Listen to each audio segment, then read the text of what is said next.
todos e todas. Sou Renata Cabral, estou aqui fazendo as vezes do Dr. Erickson Crivelli. Uma honra estar aqui para conversar com o Dr. Beluso e a doutora Débora Gershon. Gershon, né, Débora? Desculpa. Está correto. Perfeito. E hoje nós vamos aqui bater um papo, né? Preliminarmente, a gente estava aqui já, na verdade, aprendendo aí nas palavras do Dr. Beluso sobre a nossa conjuntura, conversando um pouco do que está acontecendo, e a nossa ideia hoje é trazer o tema da macroeconomia e a crise institucional à luz do que tem acontecido, especialmente aí após o 7 de setembro. Talvez a gente possa falar o 7 de setembro, 12 de setembro, enfim, datas aí não têm nos faltado para trazer temas para análise política e econômica do que tem acontecido no país.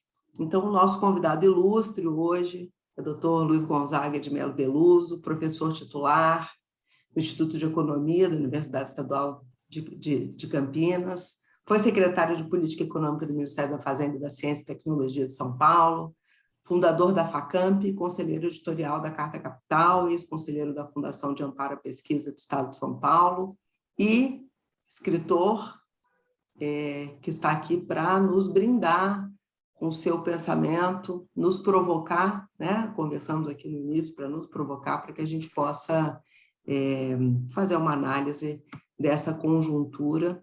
E aqui comigo, um prazer também receber a doutora Débora, que é cientista política, vai me ajudar a fazer essa mediação e trazer o viés aí da ciência política, doutora e mestre em ciência política, com pós-doutorado pela Universidade da Califórnia, em San Diego, onde eu estou como pesquisadora visitante, e é especialista em análise de conjuntura, com experiência em atividades de monitoramento legislativo, em âmbito nacional, estadual, planejamento e advocacy. Então, eu já agradeço em nome do escritório, em nome do Dr. Erickson, pedindo desculpas pela ausência dele, e um prazer tê-los aqui conosco. Nós vamos fazer um formato de passar a palavra ao professor Beluso de início, depois a professora Débora, para que a gente faça aqui uma conversa. Quem quiser fazer perguntas, por favor, sinalize aí pelo chat, que em seguida nós abriremos para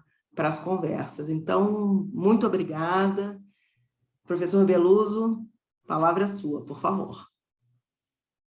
Muito obrigado pelo convite, né? Eu vou buscar suscitar questões mais do que dar respostas aos nossos participantes dessa reunião. E como eu tenho esse vício de ligar a economia com a história, vou começar com a história recente para nós chegarmos aos impasses da conjuntura atual, macroeconômica, eu diria que sociopolítica, né? Eu vou começar com a eleição de 2014. Vou começar com a eleição de 2014 porque, do meu ponto de vista, na minha visão, na minha concepção, modestamente, né, ela foi eivada de uma tensão, de um conflito, e que, do ponto de vista, digamos, da macroeconomia, se traduziu, desculpe, a macroeconomia se traduziu por um aquecimento, desculpa, aquecimento do debate, em que as hostes mais conservadoras, né, apontavam para uma situação muito ruim da economia brasileira, né? E isso foi uma dimensão sociopolítica, né? Porque não, eu estou falando dos economistas do mercado, estou falando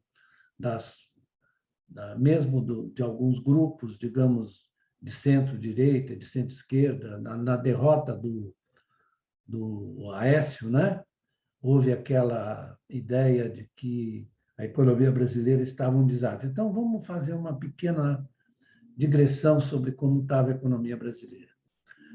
Ela cresceu 7,4% depois da crise de 2009, foi avançando mais devagar nos anos seguintes, até porque você teve, em 2011, 2013, você teve 2 choques externos que você teve que ajustar. A gente esquece da crise europeia e do taper tantrum, quer dizer, a tentativa de recuo do Federal Reserve nos estímulos de liquidez que estava colocando. Só para dar um exemplo para vocês, o balanço do Federal Reserve, que hoje está em 8 trilhões, ele estava... 8 trilhões quer dizer o seguinte, são os ativos que ele botou para dentro, públicos e privados, para fazer regulação das expectativas dos mercados em relação à recuperação da economia. Hoje está em 8 trilhões, porque também tivemos a pandemia. Mas eu quero lembrar que, depois da crise de 2009, 2008, 2009, a economia caiu 0,9%.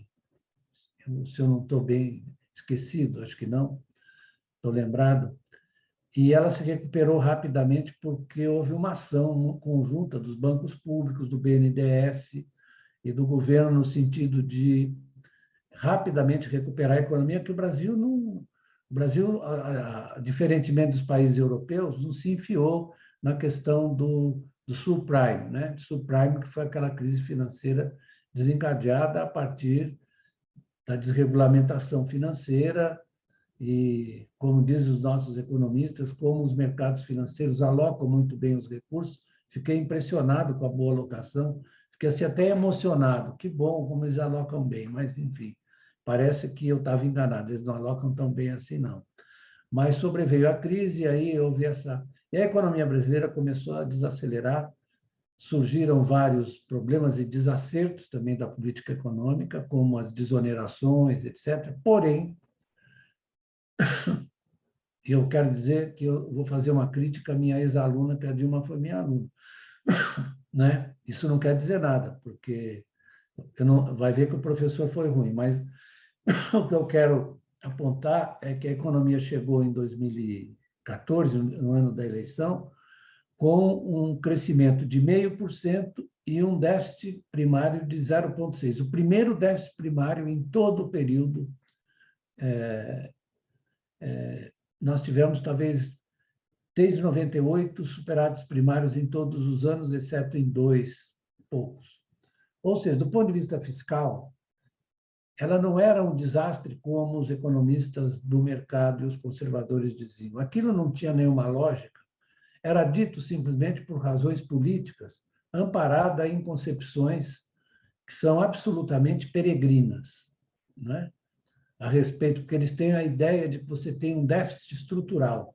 O déficit estrutural, ele vem de uma concepção macroeconômica ridícula, que é do produto potencial. O produto potencial é aquele que não é observável, ele é uma construção, né, que diz que como estão montadas as relações dentro da macroeconomia, em que a economia tem uma taxa de crescimento razoável e não tem inflação, certo? Então, é uma construção. Então, tem a ideia, se o hiato do produto é positivo, é porque o hiato produto é uma comparação com o produto efetivo em relação ao potencial. Se é positivo o hiato produto, é porque está fora do lugar. Se é negativo, também está fora do lugar pelas razões inversas, porque você está com espaço para fazer alguma coisa, ou política econômica. Com hiato é positivo, você não tem espaço para nada, você tem que fazer uma política de ajustamento, de austeridade. Muito bem. Então, vamos analisar o concreto. O que aconteceu em 2015? A nossa amiga presidente convocou o Joaquim Levy, que eu conheço bem, né? É um economista também de Chicago, assim como o Paulo Guedes, e a ideia deles é o seguinte: é como se a economia fosse assim uma espécie, a política econômica fosse uma espécie de alfaiataria. Você tem que ajustar a fatiota do sujeito direitinho para ele sair bem limpinho e bem direitinho do negócio. Ou seja, é o ajustamento. Então, vamos ver como é que foi o ajustamento, né? que fez a taxa de juros já vinha subindo, ela estava em 14,25, 14,25. O corte no gasto público foi de 21%. Teve um choque de tarifas realmente parrudo. A inflação de preços administrados foi a 18%, e a inflação, logo no primeiro momento, a inflação medida pelo IPCA foi a 10,25% em 2015. Muito bem, o que aconteceu com o andamento da economia, com o PIB? O PIB caiu 3,8%. Ele tinha caído 0,6%, aliás, estava em 0,5%, desculpe, caiu 3,8%. O que aconteceu com o resultado fiscal? Melhorou ou piorou? Piorou, porque cai o nível de atividade, cai o processo de compras e vendas dentro da economia, de gasto e renda dentro da economia, e, obviamente, a receita fiscal cai. Não é isso? A receita fiscal cai. Porque as transações sobre as quais, e as receitas, as rendas sobre as quais incidem os impostos, diminuem e a receita fiscal cai. Então, qual foi o déficit naqueles 2 anos? Foi 2,5% e 2,7%. E a economia caiu 3,8% e depois 3,3%. Muito bem, esse foi o ajustamento que o ambiente político-social brasileiro, daqueles que têm poder para opinar, criou, né? É o ajustamento. Muito bem, e depois, bom, aí houve o impeachment, a Dilma saiu, entrou meu ex-colega Michel Temer, né? Sempre muito impertigado, e inventou o teto de gastos. Inventou o teto de gastos. Bom, depois falamos sobre o teto de gastos. Mas o teto de gastos é o seguinte: você só pode reajustar pela inflação do ano anterior os gastos, né? Estou simplificando, mas em última instância é assim. E a economia, entre 17 e 19, antes da eclosão da pandemia, ela cresceu em média 1,6%. Ou seja, a recuperação foi pífia. Aí sobreveio a pandemia, a economia caiu 4,5%. Eu acho que essa conta não está muito certa, ela deve ter caído mais. E o governo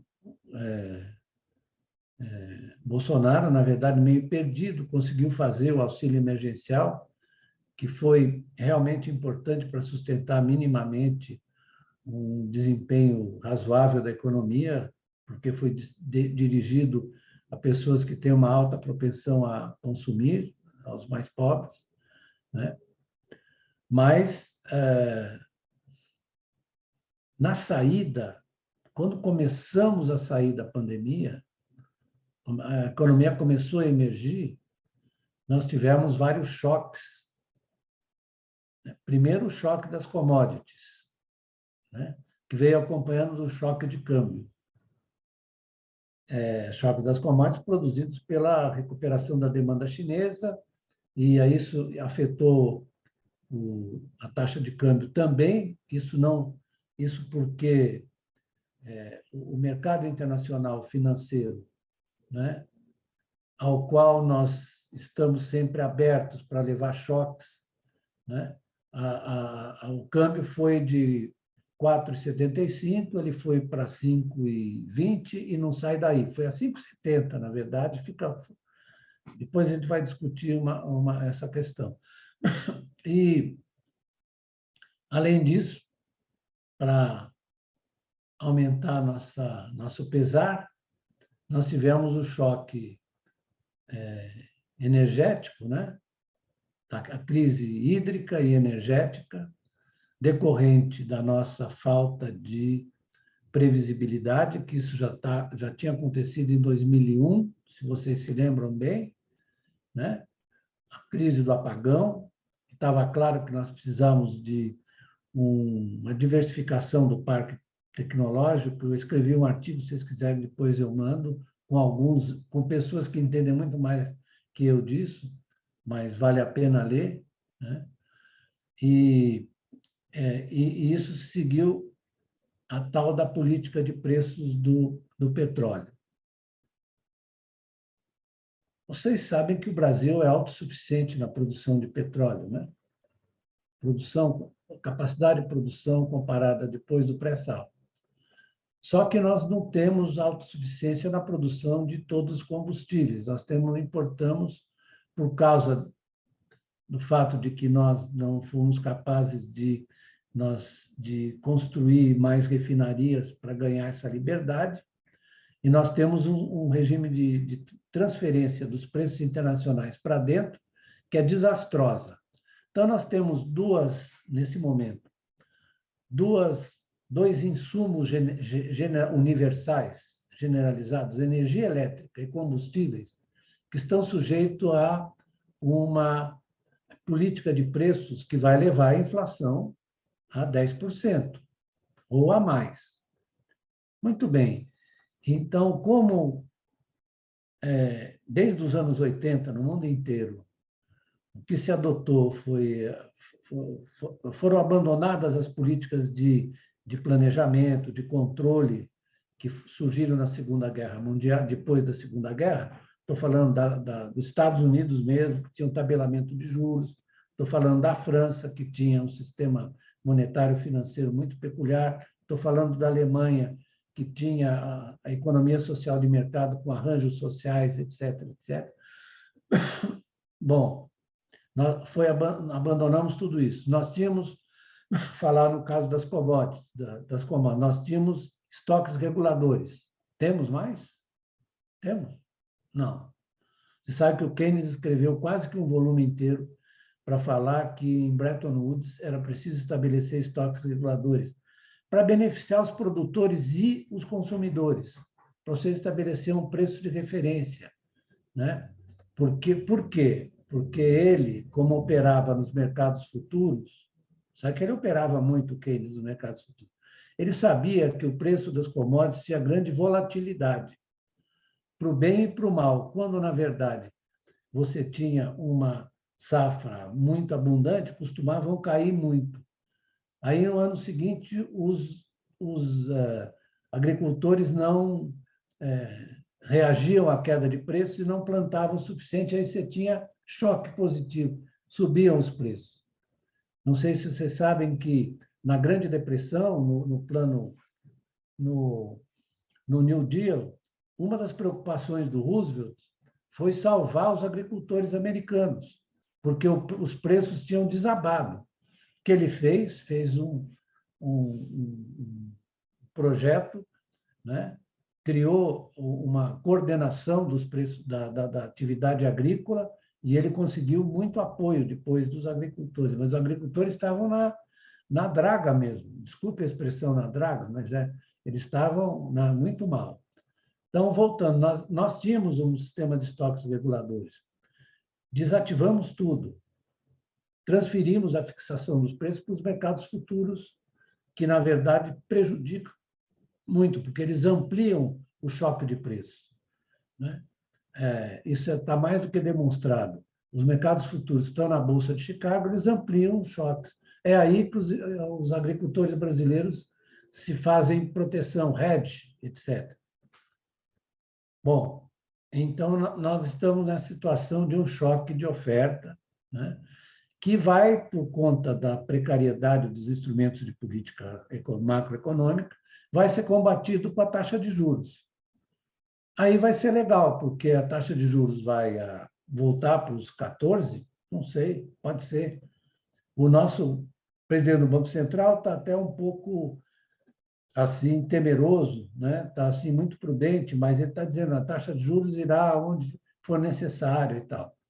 Então, muito bem, isso não é culpa dele, é culpa do arranjo de política econômica que não oferece os instrumentos. Porque imagina você ter uma interferência do governo que procurasse planejar um pouco esses choques ou evitar que esses choques na verdade, explodissem de modo a levar a economia brasileira nessa situação. Qual é a consequência provável de uma de uma reação da política monetária, assim, nos termos das políticas de meta de inflação. É que a inflação vai cair, sim, mas vai cair por conta de um choque de juros e uma queda de novo na economia. Você vai ter o mercado, né? O mercado já começou, na pesquisa Focus, a diminuir as suas previsões de crescimento para o ano que vem.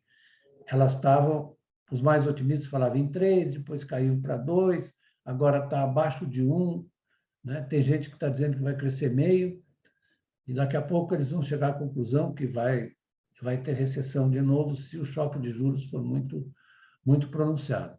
E nós estamos falando disso num país que tem 30 milhões de pessoas com quase sem condições de comer, entre os desempregados e os que estão por conta própria aí. É só vocês imaginam hoje em dia, eu tenho uma amiga, coitada, que é advogada, formou-se há pouco tempo e saiu do escritório e está guiando Uber.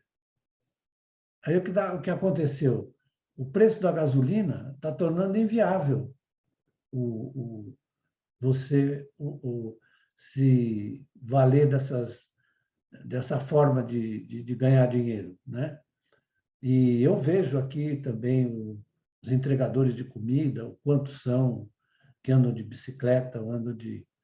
Então, um país que está nessa situação completamente abandonado, não é?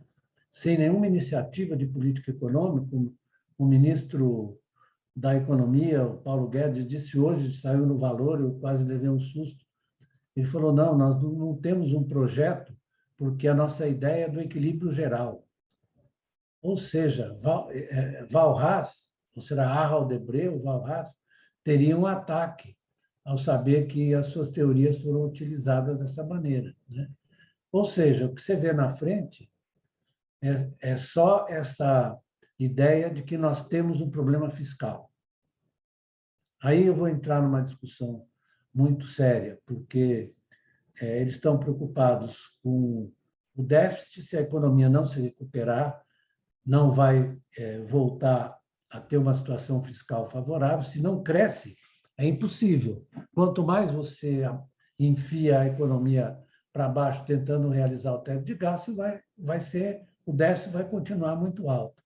E tem mais uma coisa, esse pavor com a dívida pública, isso é uma coisa de uma burrice, porque é o seguinte, não existe nenhum país que tenha quebrado com dívida em sua própria moeda. Nós tivemos, historicamente, tem um economista chamado Barry Eichengreen, que eu conheço, veio ao Brasil, conversou comigo, etc. Muito bom, ele escreveu vários livros e está escrevendo agora um livro, ele diz assim, eu amo a dívida, falando da dívida pública. Porque ele repetiu isso que eu estou falando, e ele trata de 3 casos de estabilização de dívida, que são conhecidos como emblemáticos, né? No pós-Guerra de Secessão nos Estados Unidos, depois da Guerra Franco-Prussiana na França e depois das guerras napoleônicas na Inglaterra. Nos 3 casos, que ele trata com grande cuidado e tal, estatisticamente, nos 3 casos, o que ocorreu foi a estabilização da dívida se deu com a recuperação da economia. Quando a economia começou a crescer, o denominador PIB, renda, cresceu mais depressa que o numerador. E tem uma outra, eu acabei vou fazer uma propaganda, escrevi um livro chamado O Dinheiro, o Poder da Abstração Real. E nesse livro há um debate muito importante sobre as relações entre dívida pública e dívida privada ao longo dos séculos, final do século XIX. Então, as pessoas tratam essa questão da dívida como se fosse uma questão da dívida doméstica, e não é. É uma dívida de um Estado que tem a capacidade de emitir moeda e usa a sua dívida pública para regular os mercados financeiros, né? Quando você tem, então, você olha o desempenho do endividamento público versus o endividamento privado, e você olha que nos períodos de expansão, porque essa economia é uma economia que é movida a crédito, é movida a fonte de criação de riqueza nova está no Schumpeter, de demanda nova está no Schumpeter, está no Keynes, está no Marx, é o crédito. Então, o crédito, quando a economia está se expandindo e as coisas vão dando certo, as pessoas vão realizando aquilo que elas anteciparam, etc., vai aumentando a dívida privada. E aí cai proporcionalmente a dívida pública. Mas quando ocorre uma desaceleração e uma crise, uma recessão, o que sobreleva é a dívida pública, porque ela é o que os papéis, os títulos de dívida pública são os mais garantidos, é os que têm a melhor garantia. Porque na crise financeira, o que acontece, veja só, vamos lembrar 2008, acontece uma indiferenciação, ou seja, o mercado não consegue precificar exatamente os títulos. Aliás, todo mundo quer sair correndo. E como a porta é estreita, ninguém. Então, se o Estado não entra emitindo dívida pública, emitindo dinheiro, a coisa colapsa, né? Isso me parece. Olha, eu fiquei impressionado com as manifestações de vários economistas muito assim, expectativas racionais, muito adversos, muito adversários da intervenção do Estado. Eu vi eles todos viraram assim, de repente, falaram: me socorre, pelo amor de Deus, vem aqui, o papai Estado, porque não tem quem faça isso, porque o mercado, ele com ele mesmo, não é capaz de fazer. O que acontece é a indiferenciação, é a deflação de ativos, e nós estamos assistindo esse fenômeno até hoje, com os bancos centrais emitindo liquidez para regular o mercado. O Banco Central americano ele recebeu uma carga por causa da dívida, ele falou: não, por causa da inflação, ele falou: não, a inflação é um choque de oferta, nós estamos saindo aqui, tem algumas tensões que nós vamos resolver. Eles foram muito. Esse Jerome Powell foi muito, muito interessante. Então, o que eu quero dizer é que, voltando assim, rapidamente, viu, Débora, eu não quero mais, quero que você fale um pouco, mas eu voltando à questão da relação entre macroeconomia, eu tracei esse panorama da macroeconomia que a gente precisa entender a situação grave que nós estamos. Não é uma situação, é que a situação grave. E ela é mais grave ainda porque eu não vejo no governo capacidade de construir uma alternativa. Não vejo, né? Eu vi hoje o Paulo Guedes falando no Valor, eu fiquei assustado, porque cá entre nós, né? Eu não gosto de falar mal das pessoas, mas eu não diria que o Paulo Guedes é um dos economistas mais bem formados para tratar, ele pode até ser conservador, né? Eu conheço muitos, mas ele não tem essa capacidade de gestão. Não tem essa capacidade de gestão. Então, ele vive de expressões, de repentes, assim. Fala uma coisa que a expansão ia ser em V. Todo mundo sabe que caiu 4,5%, vai crescer 5%, vai sobrar 1% de carrego. Então, né? Eu acho que eu sinto muito de deixar essa impressão assim meio pessimista, mas eu acho que a gente precisa ter clareza para poder reagir de uma maneira adequada, porque não adianta também querer chutar o balde, que não é o caso. Tem que juntar as pessoas mais razoáveis, né?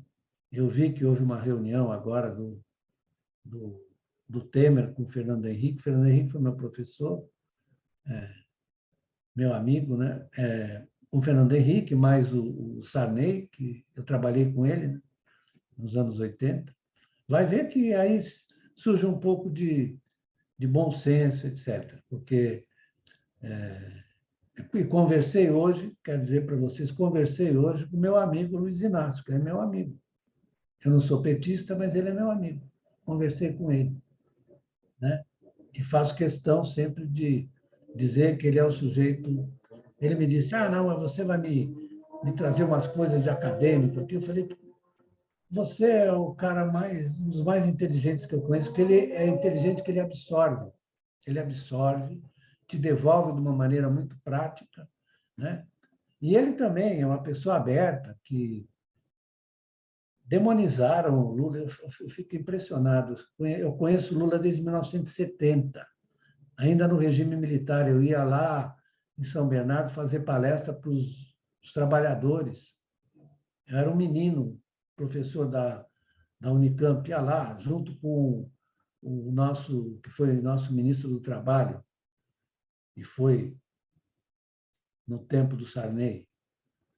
Nós íamos lá, né, conversar de madrugada com os trabalhadores, e ele lá, sempre do jeito dele, muito empenhado em fazer negócio, porque ele é o homem da negociação, que ele negociava com os empresários, ele que negociava.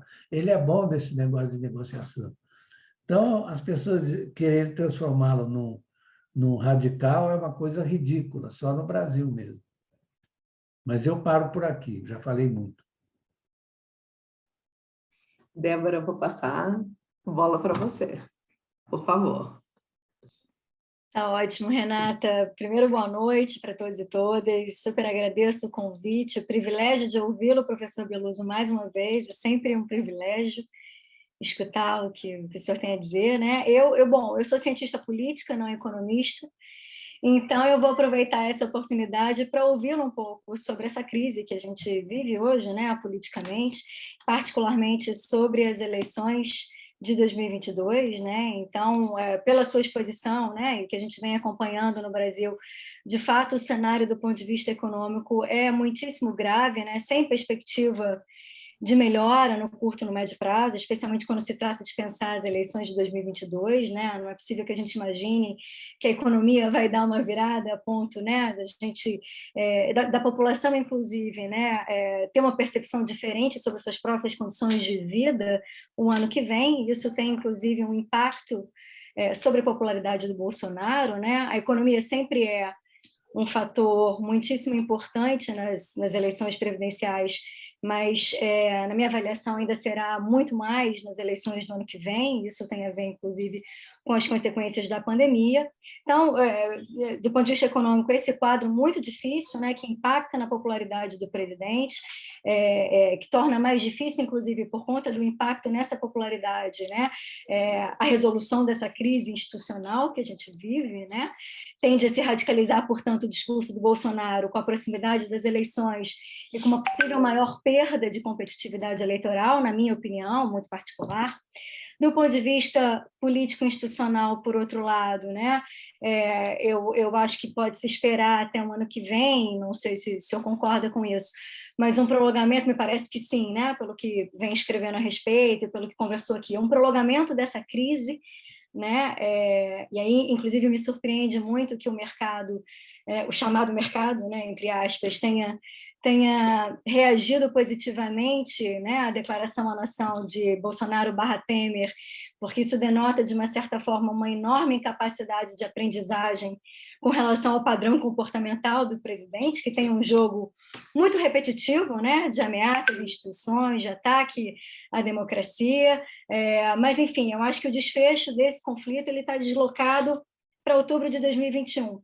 E aí, por que eu digo isso? Né? Porque eu acho que nem estão dadas as condições para o golpe, a despeito do ímpeto, né, do presidente, que vem demonstrando, inclusive, na manifestação do dia 7, mas também não há condições para o impeachment, né, na medida que o presidente ainda mantém uma adesão, especialmente da Câmara dos Deputados, mais do que do Senado, que vem demonstrando uma postura mais conflitiva com relação ao governo ainda, né, que no que diz respeito às votações nominais tenha garantido um apoio bastante sistemático àquilo que se chama de agenda governamental, com prejuízos importantes, no entanto, com aquilo que tem mais visibilidade na opinião pública, vide, né, MP trabalhista, que foi rejeitada, vide agora a devolução, né, da MP, da medida provisória com relação às fake news, mas a Câmara, que é quem tem a prerrogativa, né, de instaurar um processo de impeachment no Brasil, ainda, né, na figura do Arthur Lira, vem mantendo essa adesão muito expressiva. Eu acho que, depois de 7 de setembro, o Centrão ganha alguns incentivos para desembarcar do governo, mas não acredito que isso vai acontecer, ao menos antes de abril de 2022, que é o período de desincompatibilização, e só acontecerá também na dependência da distribuição do orçamento agora no final desse ano, né? Então, é de se esperar que esse cenário não mude muito até as eleições e que não haja condições políticas para o impeachment, nem para o golpe e nem para o impeachment, o que significa que a gente continua, né, com essas ameaças recorrentes, com as crises institucionais, com os recuos, exatamente com esse jogo repetitivo do Bolsonaro e com a reação às instituições quando a temperatura do debate sobe muito, quando foi o caso lá do dia 7. Do ponto de vista eleitoral, bom, é claro que a gente tem que fazer uma ressalva, né, que as pesquisas que vêm sendo feitas agora, elas têm uma capacidade preditiva menor, porque, né, tem um tempo aí longo para as eleições, tem muita água para rolar até outubro de 2022, mas, de qualquer maneira, o que elas vêm apontando agora é que a preferência do eleitor está concentrada, né, primeiramente, na candidatura do ex-presidente Lula e na candidatura, em segundo lugar, do atual presidente Bolsonaro, o que nos demonstra assim, uma certa, pelo menos até o momento, né, inviabilidade eleitoral dessa chamada terceira via, que se posiciona, inclusive, do ponto de vista ideológico no Congresso, mais à direita que à esquerda, mas que se apresenta como se uma terceira via, como se no meio do caminho estivesse, né, entre Lula de um lado e Bolsonaro do outro, não é exatamente isso, mas está ali a esquerda de Bolsonaro e a direita de Lula, né, tentando aí emplacar um pouco essa percepção de que é uma alternativa às duas candidaturas, mas sem qualquer viabilidade eleitoral até então, né, se essas condições políticas se mantêm, né, como as que temos hoje, é muito pouco provável que haja espaço para essa candidatura, na minha avaliação, até o ano que vem. E aí, diante disso, professor, eu te pergunto, né, qual é a avaliação sobre esse cenário e qual é a expectativa de posicionamento desses agentes do mercado, né, diante desse quadro político, econômico e dessa perspectiva eleitoral, né, sobre a qual eu converso aqui agora, né? Há risco de que eles façam, né, em função, inclusive, do fato, né, de que não tiveram as reformas almejadas, né, durante o governo Bolsonaro, mas ainda assim não desembarcaram do governo e vêm reagindo muito timidamente, né, aos rompantes autoritários do presidente, né? Como é que ele se posiciona em 2022? Quer dizer, há risco dele repetir a escolha, desses agentes repetirem um pouco a escolha feita em 2018, diante, né, de uma provável incapacidade de emergência de um terceiro nome nessa disputa? Então, essa é uma primeira pergunta, eu gostaria muito de ouvi-lo a respeito, né, e se o senhor concorda que a economia, o ano que vem, tem um peso muito significativo nas eleições. Depois, tem uma outra pergunta também, e aí de ordem mais estrutural, para também não tomar muito tempo, né, e ouvir as pessoas e ouvi-lo mais, que diz respeito a esse recente fortalecimento, essa retomada, né, de força do capital agrário brasileiro em comparação às últimas décadas, e com o impacto que isso tem, né, na construção de um novo modelo de desenvolvimento, inclusive na política brasileira, e eu digo que isso tem um impacto, pode, né, ter um impacto na política brasileira, porque tem alguns estudos recentes, né, na ciência política que, inclusive, fazem uma correlação entre aumento de fragmentação partidária, né, ou seja, crescem os números de partidos representados no Congresso brasileiro, e aumento da atividade do agronegócio. Então, o agronegócio hoje tem uma participação muito expressiva no PIB, diferentemente, né, das décadas anteriores, em função do processo de desindustrialização, né, que a gente vem vivenciando, mas isso também tem um impacto do ponto de vista da nossa representação congressual. Então, tem um estudo, inclusive, do professor Fabiano Santos, que já esteve aqui nas reuniões com o Crivelli algumas outras vezes, que vem justamente tentando demonstrar essa correlação entre um aumento de uma fragmentação que não se dá, e aí é importante dizer, de forma simétrica no campo da direita e da esquerda, ou seja, cresce a fragmentação partidária, mas muito mais porque crescem os partidos, e aí, nesse caso, os pequenos partidos de direita no Congresso, do que fazem os partidos de esquerda, e esse crescimento dos pequenos partidos de direita que hoje se fazem representar e que compõem um pouco esse agrupamento que a gente chama, né, simbolicamente de centrão, embora não esteja ao centro, é impulsionado justamente por conta, nessas regiões, nesses lugares, maior concentração da atividade do agronegócio. Então, de uma certa forma, ao longo dos últimos anos, o crescimento do agronegócio impulsionou nessas mesmas regiões o crescimento de partidos de esquerda, de direita, pequenos, né, que passaram, então, diante da incapacidade dos partidos de direita tradicionais representarem esses novos interesses, a serem representados no Congresso, aumentando um pouco o nível de fragmentação. E aí a minha pergunta não há perspectiva de mudança estrutural, né, no curto prazo e no médio prazo da economia, a gente, né, essa retomada do modelo agroexportador brasileiro, né, a gente ainda convive com isso aí décadas a fio, e como é que o senhor avalia esse cenário do ponto de vista de construção de um outro modelo econômico, né, com um novo presidente à esquerda ou à direita, e se o senhor enxerga esse impacto na economia, que na política, né, que alguns estudos da área vem demonstrando, como esse que eu acabo de citar com relação à fragmentação. Então, acho que são os dois comentários, as duas curiosidades, né, que eu tenho, eu gostaria muitíssimo de ouvi-lo a respeito, e a gente pode continuar conversando e também abrir, né, Renata, para a participação dos demais, para a gente não perder essa oportunidade de ouvir o professor sobre aspectos diversos da nossa realidade atual. Muito bem, Débora, ótimo, muito obrigado. Em relação à primeira questão, né, quer dizer, a nossa caminhada até a eleição, o que eu observo agora, e nem sempre o que você observa agora, você fez uma boa observação sobre as pesquisas de opinião, é o que vai estar presente, vai estar consolidado lá às vésperas de outubro de 2022, né? No entanto, eu acho que os embaraços do governo Bolsonaro são de tal ordem que nós vamos chegar lá com ele muito desgastado, a menos que às vezes me ocorre algumas coisas curiosas, né? Pouca gente sabe, eu sou obrigado a saber, não quero dizer que eu sou sabido, não. Pouca gente sabe que quando o Hitler assumiu em 1933, né, ele tinha uma visão liberal da economia também, conservadora. Mas aí a água começou a bater no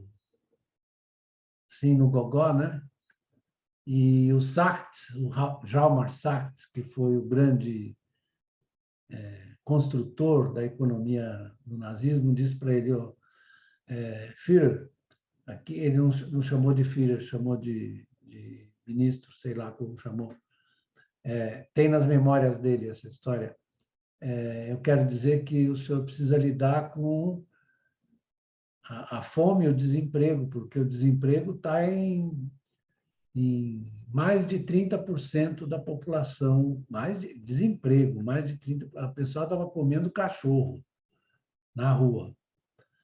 E aí o Sartre montou um esquema de política econômica com uma inspiração no Keynes. Aliás, eu já estava lendo a versão que os alemães, os nazistas, fizeram de um texto do Keynes, uma versão não muito infiel, mas um pouco infiel, porque o Keynes disse que eles eram meio malucos, mas o Keynes deu uma sugestão. E o Sartre foi lá, organizou a economia alemã, né? E aí o pessoal disse, foi uma estatização da economia. Não, foi uma privatização do Estado, que ele levou todos os grandes empresários, Krupp, Siemens, todos eles, que você conhece, né?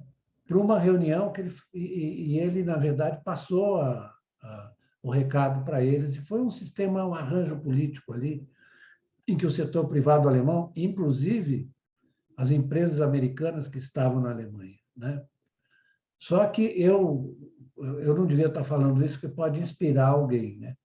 Porque você pega um governo autoritário que resolve a fome do povo, resolveu, né, com uma eficácia, mas aí ele isolou, como disse o Keynes, você isolou a economia alemã dos impactos da economia internacional, né? há uma discussão muito pouco levada a cabo aqui, que às vezes eu fico com a impressão que o Brasil está no planeta Netuno, ou então está viajando nesses frotas espaciais que estão criando agora de turismo. Acho que o Brasil está numa dessas. Está fora do mundo, está fora do planeta. Então, as condições internacionais, a abertura financeira que foi feita no Brasil é muito danosa, porque boa parte do câmbio não vem porque nós temos déficit na balança comercial, vem porque os movimentos nos mercados futuros de câmbio acabam determinando o que acontece aqui no mercado à vista. Eu estou simplificando, mas essa é a verdade. Então, isso torna muito difícil a execução de uma política mais efetiva de gastos. Sair desse teto de gastos é uma coisa ridícula, né? É coisa de economia doméstica, né? E outro dia o Michel Temer, conversando com um amigo meu, se orgulhou do teto de gastos. Ele não sabe nada de economia, tem a menor noção, zero, né?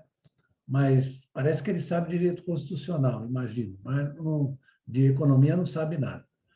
Então, o que eu quero dizer para você é que eu vejo a trajetória até a eleição muito pouco distinta dessa situação que nós vivemos agora. Eu acho que você vai caminhar na direção do mais do mesmo, etc. Em relação ao impeachment, né, eu vejo a baixa probabilidade, porque eu, observando as reações do Arthur Lira e mesmo do Rogério, do presidente do Senado, né, Rogério Pacheco, não vejo muita disposição de fazer isso. Eles estão tentando domesticar um pouco o Bolsonaro, segurar os cocos, etc., né? E eu diria que eu acompanhei os últimos governos com muita gente de vários partidos e vi que foram propostos 16 pedidos de impeachment contra o Fernando Henrique. 16. Né? Outros tantos contra a Dilma, etc. E agora você tem 200 e poucos, né? É isso que você tem? E não sei, mas, em princípio, eu imagino que possam surgir outros episódios meio constrangedores para o governo, para o presidente, para os filhos. Eu imagino, eu estava vendo hoje o depoimento do cara que não foi à CPI, e o caso ali é feio, é muito feio, muito feio. Bom, a gente não pode antecipar isso de jeito nenhum. A outra questão que você levantou foi a questão do avanço do peso político do agro, né? Não é isso? Então, qual é a participação da população urbana na população total brasileira? Quanto é? O Brasil tem uma taxa de urbanização alta, é superior a 70%.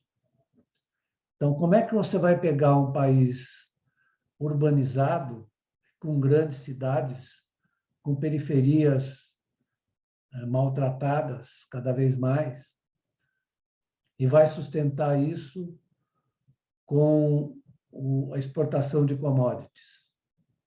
O Brasil, isso pode provocar uma regressão social de grandes proporções, porque não há como você sustentar um país como esse sem uma economia mais complexa. E economia mais complexa significa uma economia industrial. Quando eu falo industrial, quero fazer essa observação, né? Eu não estou me referindo a um conjunto de fábricas. Estou me referindo também a um conjunto de fábricas. Estou me referindo a uma série de atividades interconectadas que se distinguem pela forma de produzir. Isso se chama industrialização. Tem um historiador italiano, eu gosto muito dos meus antepassados italianos, né? Não só pelo clube que eu gosto, que eu fui presidente, mas porque eu gosto do forma de pensar deles, apesar da Itália não estar numa situação muito brilhante. Mas ele chama-se Carlo Cipolla. E ele tem um livro sobre a Revolução Industrial. Então, ele diz, olha, o que aconteceu é que o homem, né, saiu daquelas práticas do arado, etc., para conviver e executar os termos da máquina. Ele saiu da energia animal para a energia animal e natural para a energia mecânica, depois para a eletricidade, etc., né? Então, o que acontece é que a industrialização é isso.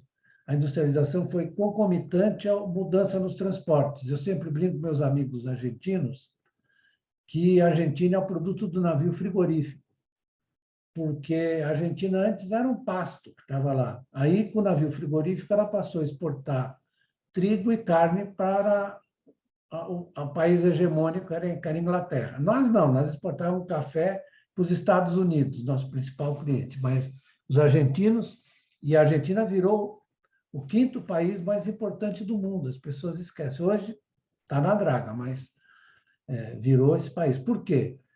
O sistema de transportes todo, a locomotiva, o trem, né, que veio lá da invenção do vapor, que era usado nas minas de carvão, né? A locomotiva, o sistema de transporte todo foi se transformando. Não sei se vocês sabiam que a mulher do Marx, a Jenny von Westphalen, que era da aristocracia alemã, von Westphalen, hein? Não era qualquer coisa, não. Ela chamava o Marx de senhor locomotiva, porque ele vivia falando da locomotiva, do trem, etc. Impressionado com isso. E isso se transportou também para os serviços e para a agricultura, agora, ao longo do tempo. A agricultura é muito tecnificada, a agricultura brasileira. Então, ela cresceu o peso dela, ela criar muito pouco emprego. Muito pouco emprego, pouquíssimo. Já criava pouco. Então, o efeito sistêmico da agricultura é muito modesto. E o Brasil não vai resistir. Eu não sou contra o agronegócio, de jeito nenhum. Acho que o agronegócio tem um papel nas exportações brasileiras importante. Mas nós não podemos virar mais um país primário exportador, não há condição. Não vai dar certo, né? E é claro que isso tem repercussões na esfera política. Você falou dos partidos. Você acha possível um país funcionar com 39, 32, 39 partidos? Não é possível. É um negócio inacreditável. Então, qualquer país minimamente organizado tem, no máximo, 3 partidos, 4 partidos. Né? Vamos falar da Alemanha, tem o Partido Democrata Cristão, tem o Partido Social Democrata, tem o Partido Verde. Assim também nos Estados Unidos, então, é mais polarizado entre 2 partidos, né? Porque é o problema da representação. Você não pode ter essa miríade de partidos que, na verdade, dispersam a opinião e a compreensão do eleitor a respeito de quais são. Você sabe qual é o programa do partido, sei lá, PROS? Eu não sei. Da cidadania, que é do meu amigo antigo, Roberto Freire, né? Que é o Cidadania. Você conhece o programa deles? Eu não conheço. Então, fica um jogo que, na verdade, está simplesmente por dentro da política. Eu estou vendo aí a votação da nova lei eleitoral. Acho que tem uma coisa que é importante, que eu queria dizer aqui na frente dos meus amigos do direito, né? Que é esse hiato de tempo, né, para os funcionários do Estado. Eu aprendi com o meu pai, juiz, um homem seríssimo, que era uma função pública, que ele era quase que uma missão do juiz, né, que não pode ser atraído por nada. Simplesmente, se você faz concurso para a magistratura, se você vai para o Ministério Público, você vira policial, se você vira militar, você tem que saber que você está cumprindo uma função de Estado. Você não pode sair por aí usando isso como instrumento de se bacanear, de virar, no ano seguinte, participar de uma eleição, porque você já está saindo com uma vantagem. Veja quantos militares nós temos e policiais nós temos no Congresso hoje. É o sargento não sei o quê, o tenente não sei o que lá, o capitão não sei da onde. O que é isso? Não é que aí o sujeito disse para mim assim, mas eu sou um indivíduo. Falei, você é um indivíduo? Não sabia. Pensei que você fosse um funcionário do Estado.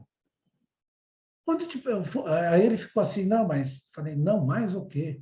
Você não é um indivíduo. Você, na verdade, tem a prerrogativa de prender as pessoas. Você tem a prerrogativa de tirar a liberdade delas. Então, como é que você é igual aos outros? Eu não tenho. Se eu sair na rua e quiser prender o cara que está gritando aqui embaixo, eu que vou preso. Certo? Será que o cara não tem noção? Hein, Renata? Os caras não têm noção? Acho que tem a noção inversa, né? Inversa. Tem a noção inversa. Tem a Santa Paciência. E pegando o gancho dessa questão de Estado, de função estatal, o que a gente vê também, e aí, obviamente, a gente está falando da área, né, enfim, a gente tem a questão hoje em dia, né, dos policiais, magistratura, Ministério Público, e na área econômica, né? O que se tem, o que se visualiza, pelo menos eu tenho como visão de intenção de quem entra para o Estado numa atividade de poder, de sair dali e ir para a área privada, ir lá se desenvolver com o seu currículo de que eu sei como o Estado funciona. É isso mesmo, é a porta giratória. E de vender isso de uma forma muito tranquila. E a gente convive com isso há muito tempo. Sim. Ou seja, se organizar e se compreender tudo isso para que se mude toda essa estrutura, eu acho que é absolutamente essencial. Porque senão não adianta, a gente vai fazendo esse bolo e chegando onde nós estamos. Tem uma pergunta do Eduardo que vai fazer, eu só vou fazer aqui um gancho. A gente estava falando daqui até a eleição do ano que vem, né? Num piscar de olhos nós estaremos lá. Eu sei que muita coisa vai acontecer, mas a velocidade do tempo parece que tem sido maior ainda em termos do que a gente tem visto. Aí, perguntas, a gente resiste até lá em termos de economia? Porque se a gente está com uma economia paralisada, a gente resiste até lá? E qual o ponto que a gente pode fazer em termos de futuro, de vislumbrar o futuro, o que a gente tem para mudar esse rumo, né? É investimento aonde? É prerrogativa do quê? Por exemplo, a gente fala em bancos públicos, a gente tem um esvaziamento aí das atividades dos bancos públicos. São essenciais, o que podem ajudar nessa reversão e nesse crescimento da economia. Eu vou passar primeiro a palavra para o Eduardo, que fez uma inscrição. Eduardo, se você quiser fazer a sua pergunta, e a gente devolve a palavra aqui para o professor Beluso. Boa noite, professor, tudo bem? Prazer em ouvi-lo. A minha pergunta... Boa noite, Renata, tudo bem? Eu trabalho com a Renata, sou advogado, eu não entendo nada de economia. Ainda bem. Eu queria saber, porque um dos principais programas de campanha do atual presidente era do Chicago Boy, né, do Paulo Guedes, era: vamos rifar todas as estatais, pegar esse dinheiro e injetar na economia. Então, nós sabemos de antemão o problema que isso pode dar, por exemplo, Caixa Econômica, Banco do Brasil, que são responsáveis por diversos programas, né, de crédito, de financiamento imobiliário, enfim. E eu queria saber a opinião do senhor, o que representa você rifar, vender as estatais e pegar esse dinheiro e injetar na economia? O que está de trás dessa ideia do governo? Seria basicamente isso, para que eu explicasse. Bom, Eduardo, você tocou numa questão que é crucial e a Renata também levantou essa questão. Eu vou lhe argumentar com a experiência brasileira de desenvolvimento e os seus reflexos fora do Brasil, né? No debate atual, nós temos um desprezo, um menosprezo muito grande para as questões que dizem respeito à construção institucional. Então, os macroeconomistas ficam na taxa de juros, mais o teto de gasto, não sei o quê, e desprezam uma coisa que nós ensinamos ao mundo. Esse país construiu um sistema institucional, uma arquitetura institucional da economia que os chineses vieram aqui aprender. As pessoas não sabem. Acabou de sair um livro de uma mulher chamada Isabella Weber, em que ela fala da transição chinesa, do comunismo primitivo lá, para a situação atual da China. E tem um depoimento de um chinês que veio ao Brasil e conversou com a gente para saber como é que foi montada a arquitetura do crescimento brasileiro. Isso é anos 80. Então, qual era a nossa articulação? Com todos os problemas, todos os defeitos. Eram bancos públicos, BNDES, Banco do Brasil, Caixa Econômica, bancos públicos, alguns bancos regionais, empresas públicas e setor privado. E os militares, isso foi sendo criado ao longo da história do Brasil, criado pelo Getúlio, né? Foi quem deu o primeiro passo para essa construção. O Juscelino aperfeiçoou e levou isso aos píncaros, um sistema de planejamento indicativo que participavam empresários privados, empresários públicos, empresas estrangeiras e nacionais. Essa é um ecossistema que nós construímos, né? Isso durou, com seus problemas, por exemplo, nos anos 80, nós cometemos o erro do endividamento externo, que nos deu problemas. Eu fui para o governo exatamente no período em que a coisa tinha dado zebra, né? E foi difícil. Aí sim é uma crise de endividamento externo, porque nós resolvemos usar financiamento externo para tocar os projetos. E aí o que deu na cabeça de todo mundo? Deu na cabeça de todo mundo que o problema era o Estado. Não era a forma financeira que foi feita, era o Estado. E os chineses avançaram. Então, hoje você olha o desempenho da economia chinesa,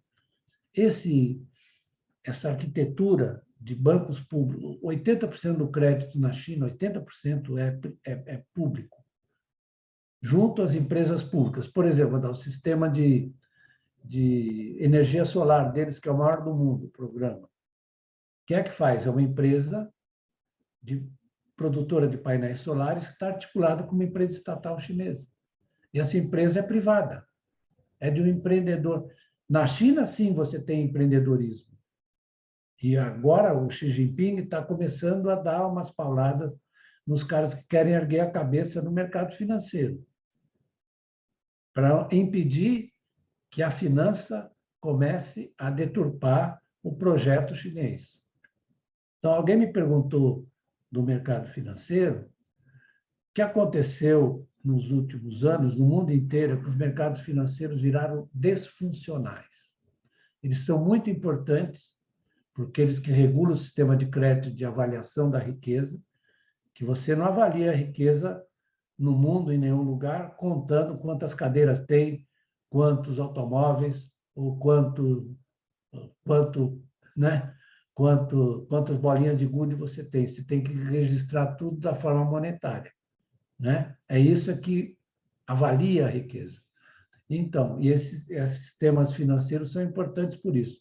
Só que eles perderam a funcionalidade, como está todo mundo percebendo.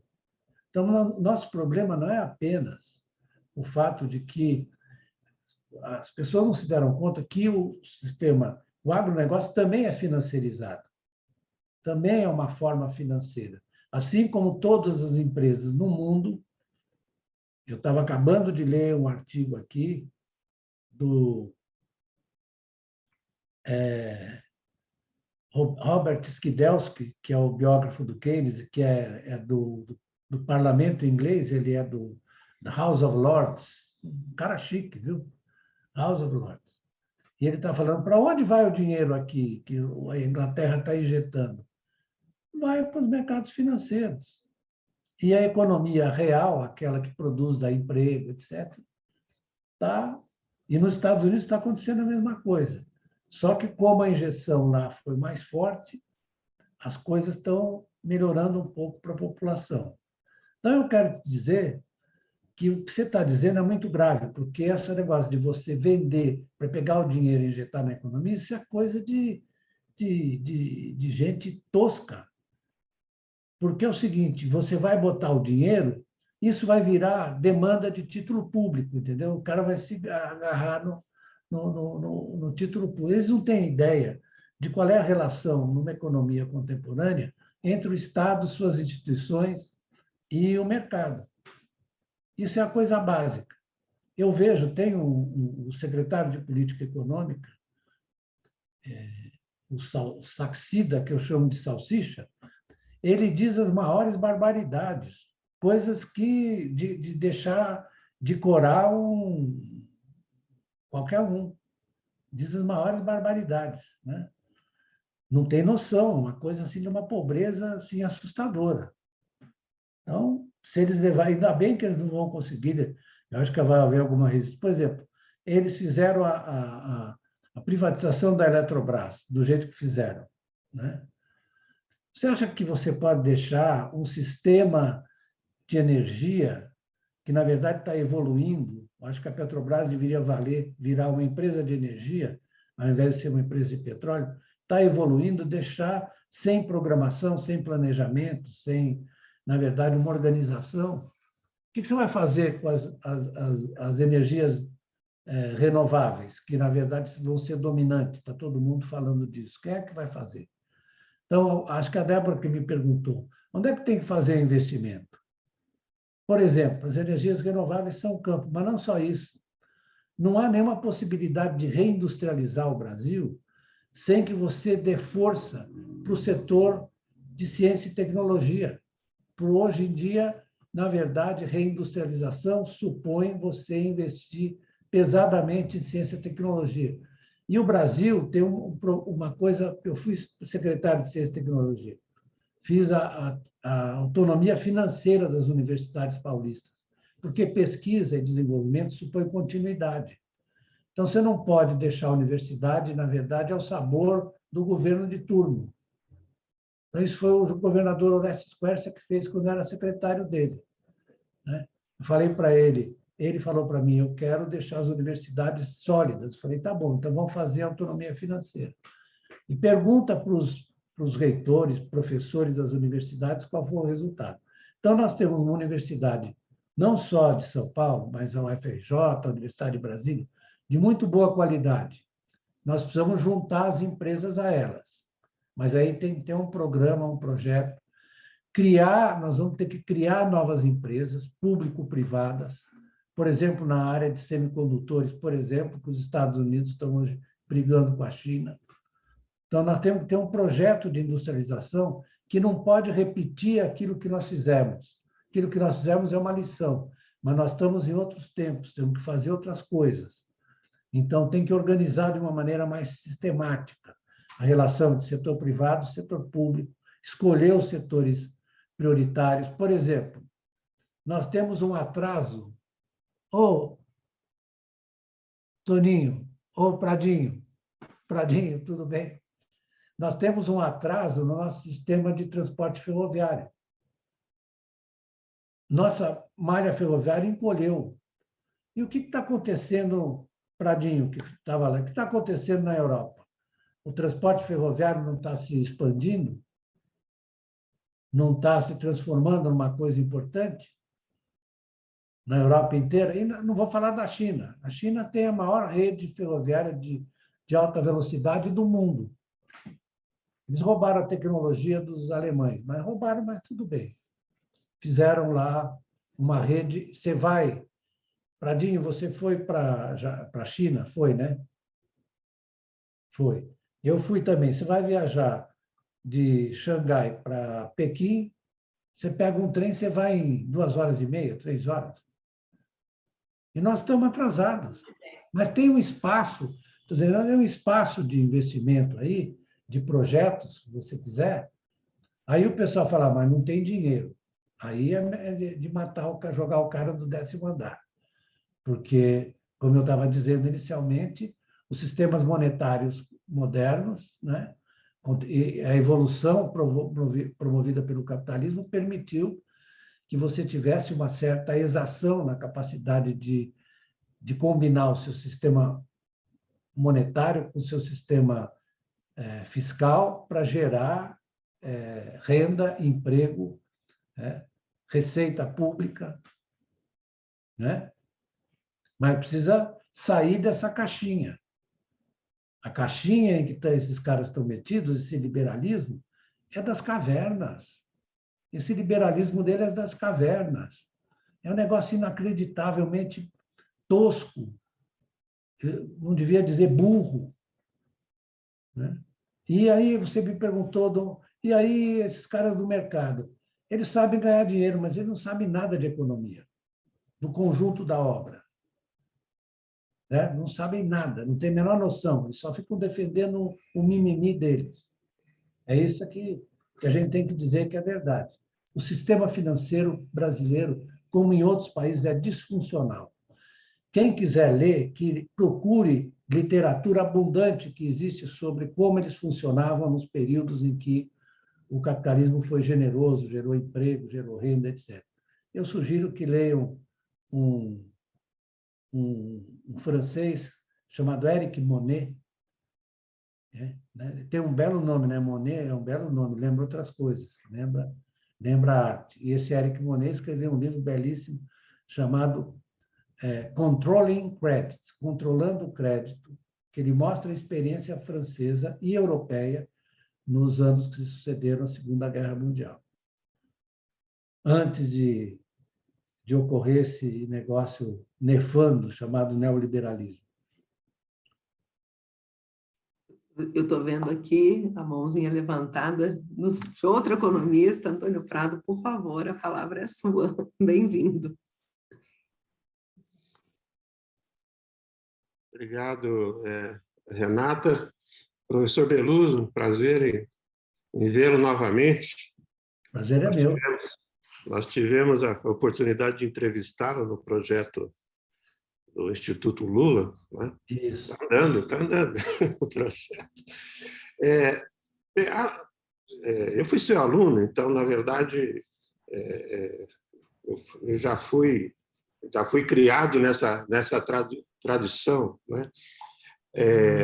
Agora, uma questão importante, né, que o senhor colocou agora imediatamente é a questão de qual é o papel do Estado em tudo isso. Quer dizer, os liberais e ultraliberais são realmente de uma estreiteza, né, monumental, principalmente os liberais e ultraliberais da América Latina, né? Porque os liberais da economia norte-americana, quando a coisa apertou, né, eles imediatamente saíram em socorro do sistema financeiro, quer dizer, evitaram um colapso, né? E não só do sistema financeiro, mas também das grandes indústrias norte-americanas que ficaram vulnerabilizadas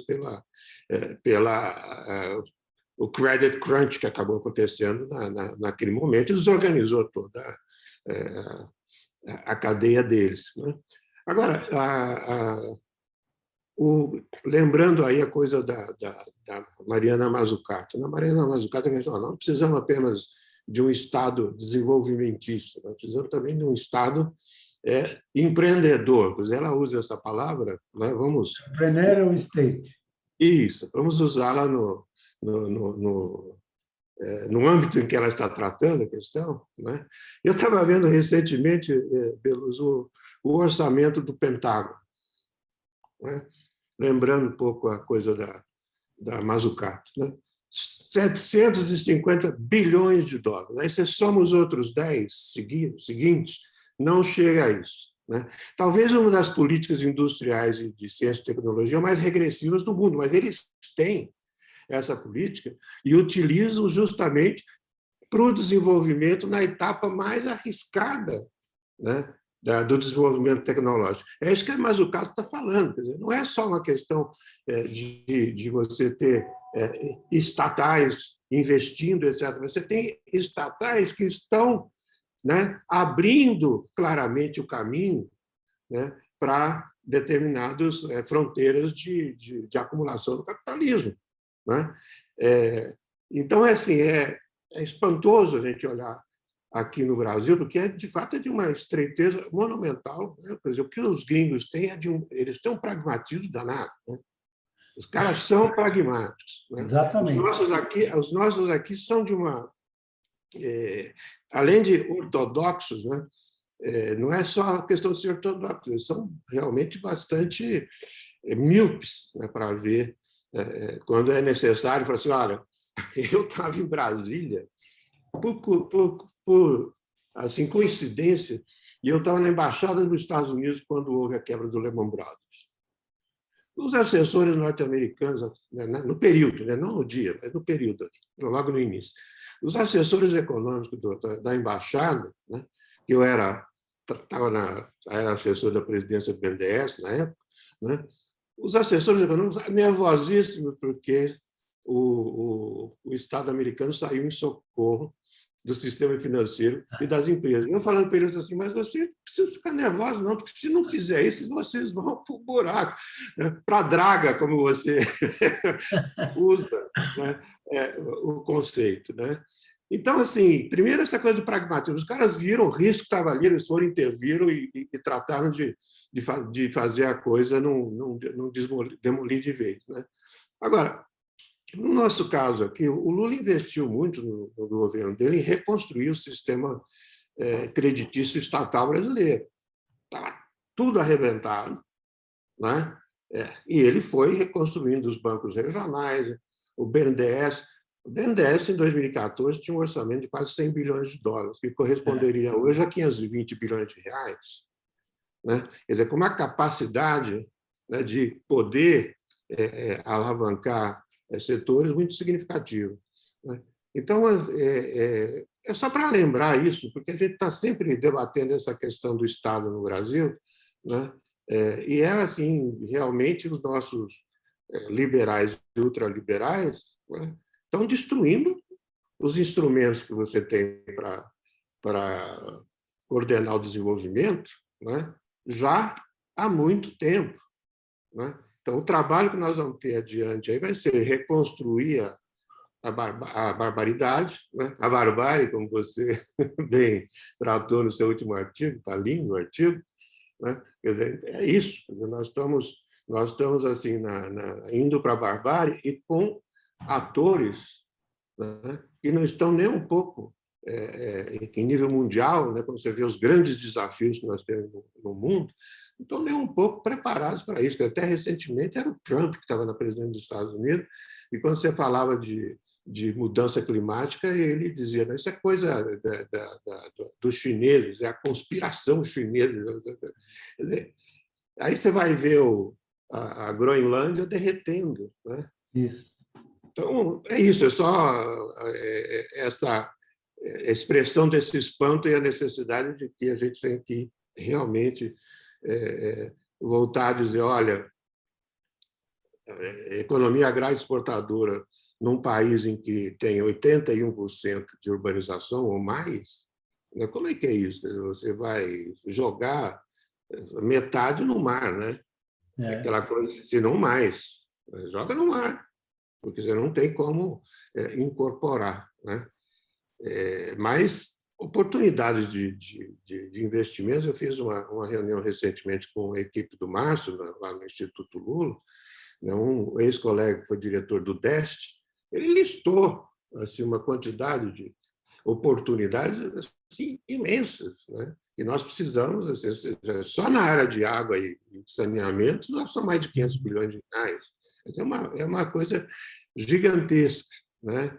E aí, realmente, não é que faltem oportunidades, né? Não faltem fronteiras. Na verdade, é que os atores que, neste momento, nós temos, estão destruindo essas possibilidades. Desculpe ter falado muito. Mas, não, enfim, foi bom você falar. Foi bom você lembrar a Mazzucato e lembrar o exemplo americano. E isso vem dos vários ladrões já eram. O Eisenhower falou o Estado militar. Lembra do Eisenhower, em 52? Você não lembra que você é mais moço, mas eu ainda lembro que eu era garoto e meu pai falou, está vendo o que está falando o presidente americano? Então, toda a pesquisa básica vem dos programas espaciais militares americanos, toda ela. E aí o gênio da garagem, ele pega aquela ponta lá e desenvolve, que é como é que chama ele lá? Os caras da Apple, etc. Tudo bem, mas é um sistema que funciona muito bem. No fundo, você sabe que eu nem devia contar essa história, eu acho que é constrangedora, e como eu participei, eu fui à União Soviética ainda, em 89, já estava o negócio pegando mal, né? Meio... E a academia, eu penso que às vezes que eu inventei, que eu sonhei essa história, mas não é. A Academia de Ciências da União Soviética me chamou para uma conversa. Aí, você sabe qual a pergunta que eles me fizeram? Como é que nós transferimos as nossas pesquisas, as conquistas tecnológicas para o setor civil? Falei, ó, vocês têm que chamar, eu não sei, porque o Brasil não tem isso, você tem que chamar o americano, eles explicam para vocês como é que se faz. Mas eu falo assim, será que eu estou inventando? Não estou inventando. Existiu mesmo isso. Então, você tocou num ponto que é crucial, né? Que é esse da existência de um sem número de projetos que precisam de coordenação e de priorização.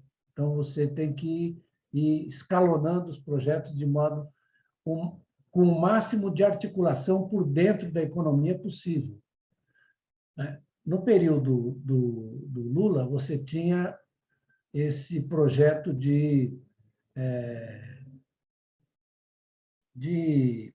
como é que se chamava? Conteúdo nacional, não é?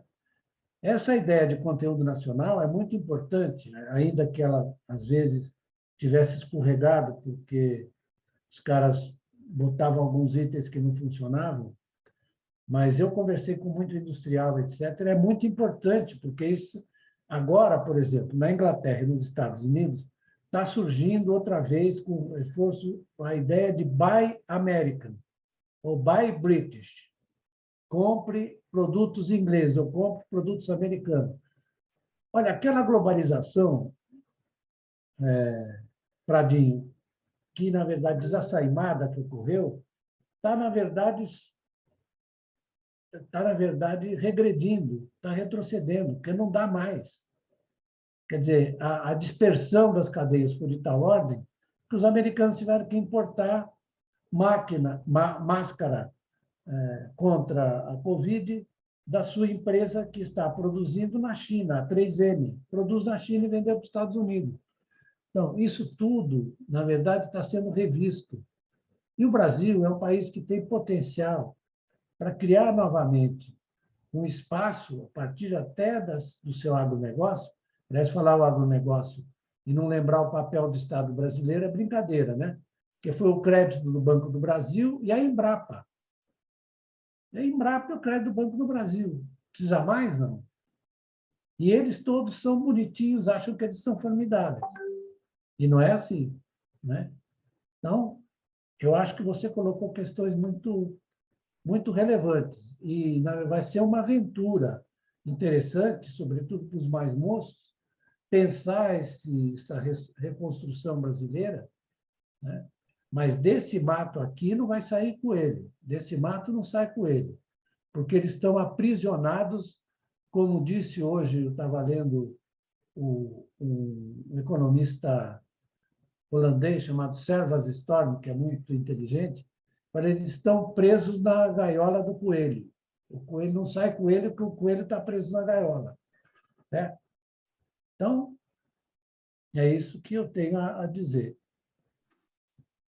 Perfeito. Nós estamos aqui já 1h30, que é um prazer enorme. Acho que a gente vai para o encerramento. Eu vejo aqui que a gente não tem mais perguntas. Eu vou passar. Daqui a pouco eu preciso fazer minha comida aqui, viu? Não é? Por isso que eu disse que da próxima vez a gente tem que fazer assim um jantar virtual, né? Um vinho, fica uma coisa mais. Tomar um vinhozinho, né? Um vinho é ótimo. É. Débora, eu vou passar a palavra para você, em seguida para o professor Beluso. Eu já agradeço, vou finalizar aqui. Agradeço a presença de todos, de todas, especialmente do professor Beluso, da Débora, que nos trouxeram aqui provocações, né, reflexões absolutamente importantes. E eu acho, né, que aquela história, se o coelho está aprisionado, esse coelho não vai sair daí de jeito nenhum, eu não tenho a menor dúvida. Então, a gente tem que pensar em como produzir conhecimento, eu vou usar dizer conhecimento mesmo sobre o que se tem e ver as possibilidades do que nós temos no nosso país, para que a gente possa, de fato, caminhar. E a pandemia veio catalisar tudo isso, né? Talvez a pandemia, né? A gente conversou aqui sobre Estado, o que a gente tem há um tempo atrás, esse discurso, né? que o Estado é o demônio, né? Que o Estado está demonizado, ou seja, tudo que é estatal é ruim, tudo que é estatal não funciona. Isso as pessoas repetem, inclusive sem reflexão alguma. Talvez a pandemia tenha vindo para tentar ajudar a desmistificar isso. Não que tenha um ponto positivo, mas talvez, né, essa necessidade. Então, eu termino aqui, eu agradeço a participação de todos e todas, um prazer recebê-los, vou passar para a Débora, seguida professor Beluso. Débora, com você. Obrigada, Renata. Eu é que agradeço a oportunidade de estar aqui ouvindo, né, vocês, professor. Aprendi muitíssimo aqui, né, como de costume, quando a gente o escuta. E aí, para lembrar uma coisa que o Prado falou agora há pouco, né, que a gente vai, acho que é importante a gente falar isso, né, nesse encerramento, a gente vai levar décadas para reconstruir, né, para reverter esse quadro de barbaridade na construção de um modelo econômico no Brasil, né, pensando especialmente e aí um pouco no que a Renata traz, nessa demonização do papel do Estado, mas a gente também vai levar décadas, infelizmente, para reconstruir essa concepção de democracia no Brasil, para reconstruir, né, o cenário político brasileiro, ainda que a gente não tenha, e isso tem impacto, obviamente, sobre a própria discussão do modelo de Estado, né? Então, assim, ainda que a gente não tenha aí, e aí, para usar um pouco a chamada do seminário, né, uma perspectiva de desfecho dessa crise institucional com uma ruptura de regime, digamos assim, pelo menos até o momento, como a gente conversou, né, os danos para o sistema já são enormes e os danos para a percepção pública a respeito da política, né, não é de hoje que se constrói esse dano, mas eles se aprofundam enormemente agora nesses últimos anos. A gente vai levar, de fato, um tempo gigantesco para reconstruir isso, com impacto na discussão econômica, com impacto na vida das pessoas e, quiçá, né, no próprio sistema político partidário no Brasil. Mas acho que é um alerta que fica para nós, né? As eleições estão aí ano que vem, a gente precisa refletir sobre essas questões para ver se encontra caminhos, né? Para tornar essa tarefa, né, de sair da barbárie um pouco menos árdua. Mas eu agradeço enormemente a participação, foi um prazer. Espero encontrá-los em algum outro momento. Obrigada, Renata. Obrigada, com professor. certeza, com certeza. Bom, eu espero não ter atormentado vocês e agravado as dúvidas. A dúvida não é ruim, dúvida é uma coisa que produz bons resultados, porque você começa a questionar e avança. Mas eu concordo que a gente vai ter que ter muita paciência e persistência, sobretudo, e concepções que sejam integradas, que não fiquem como galinha no galinheiro, comendo milho. Nós temos que pensar o conjunto. Eu acho que a gente tem muita gente qualificada para isso, uma pleiade de jovens profissionais, economistas, etc., engenheiros, que são de muito boa qualidade no Brasil, que podem ajudar muito a fazer essa reconstituição. Mas eu vou lembrar aqui as lições que eu aprendi com um senhor que ficou conhecido como Senhor Diretas, que durante 20 e poucos anos batalhou com aquela persistência, aquela paciência, aquela capacidade de ampliar, de incorporar a gente, etc. Eu me lembro do episódio do Teotônio Vilela, né? Teotônio era da Arena, né? E ele depois... Eu tive um jantar com ele muito engraçado, ele era uma figuraça. E ele estava entre, como disse o Pradinho, entre esses liberais qualificados, né? Brasileiros, que eu não sei se... a gente tem que olhar para ver se sobrou algum, mas acho que sobrou. Então, eu quero dizer que a gente tem que ter... A tarefa é muito mais política do que de engenharia econômica. A gente tem que construir. Temos que construir os fundamentos da nossa democracia, avançar sobre eles. E eu tenho minha visão a respeito das lideranças que podem fazer isso. Eu certamente convivi desde os 70 também com o meu amigo, não quero fazer propaganda eleitoral, meu amigo Luiz Inácio, e acho que ele tem jeito para conviver. E muito importante, não só a eleição do presidente, a eleição do Congresso também. A eleição do Congresso é fundamental. Nós temos que nos dar conta de que a base que a gente tem que ter no Congresso é uma base muito sólida e muito disposta a ajudar a reconstrução do país. Eu estou muito preocupado com isso e acho que esse é um ponto crucial. De qualquer maneira, eu não vou avançar mais, agradeço muito a boa vontade que vocês tiveram e agora o que me resta é ir para a cozinha e fazer lá o meu jantar. Muito obrigada, professor. Obrigada a todos e todas. Eu espero que a gente possa estar junto em outras oportunidades. E agradeço aqui a nossa assistência técnica da Simone, da Ana Paula e do Renan, que nos ajudam aqui nos bastidores a organizar e que esses eventos possam ser feitos. Obrigada, bom jantar. Obrigado. Nos vemos na próxima. Muito obrigada, pessoal. Tchau. Boa noite.